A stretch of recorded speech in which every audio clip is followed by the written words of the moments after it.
Today is 1st July 2021. Today is not an ordinary day, and today it is celebrated as National Doctors Day. Hi, this is Sunaina, student of Dr. D. Virendra Kumar Sir. Every year, 1st July is celebrated as Doctors Day in India according to Indian Medical Association, and this is due to because of birth and death anniversary of iconic physician known as Dr. Bidhan Chandra Roy, who has an immense contribution in the medical field, and he is the second Chief Minister of West Bengal. Since the onset of COVID-19 pandemic, the doctors have been working round the clock, being trapped in the personal protection equipment kit for hours together, treating COVID and non-COVID patients, and in addition to taking online consultancies, furthermore dealing with the shortage of medical equipments and staff, in conclusion to development in the COVID-19 research work. According to the IMA, in this long battle of COVID-19 pandemic, the country has lost approximately 1500 doctors, in which 736 during the first wave and 798 doctors from April till 29th June 2021. In the country, the highest number of deaths are seen in Delhi, that is 128, and then next followed by Bihar 115, with an aim to dedicate a day to the doctors who succumbed to COVID-19. The theme of the day this year is Save the Saviors. I am deeply concerned about two things that still continue to affect the medical fraternity, that is, physician burnout amidst the current ongoing pandemic, and number two, violence against the doctors that added insult to the injury. Violence against the doctors in this epidemic.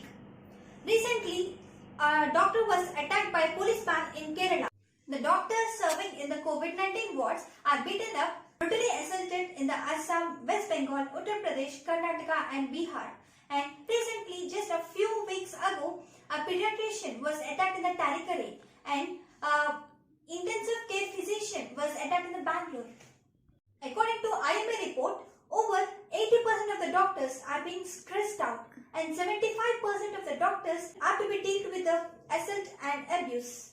Hospitals need to improve according to as per the global standards to ensure that enough doctors and paramedical staff are employed to handle the patients. We need to see a change in the government policies like increased government expenditure on the healthcare and increased infrastructure of the hospitals, and also stricter implementation of the laws, rules and other punishments for the violence against the doctors. And there must be appropriate and the relevant acts and sessions for the prevention of violence against the doctors. Violence against the healthcare workers and the hospital safety of the healthcare workers. Patient awareness is the key, and every patient should be educated that doctors practice medicine and they cannot be held responsible for every death occurring in the hospital. Cost of the treatment increases with the type of treatment and its advancement. Our medical schools, along with the medical subjects, they should also teach us about the patient-doctor relationship and an effective way to communicate with the patient, and also the empathy towards the patient and their relatives. And they should also teach them how to behave when the relatives and their patient become aggressively and when the situation turns violent. And also they should teach how they should remain calm during such situations. It is a Herculean task to curb the violence against the doctors, which would be a disaster much worse than COVID-19. The war against COVID-19 is not yet over. Respect and support our COVID warriors. Together we can win this war.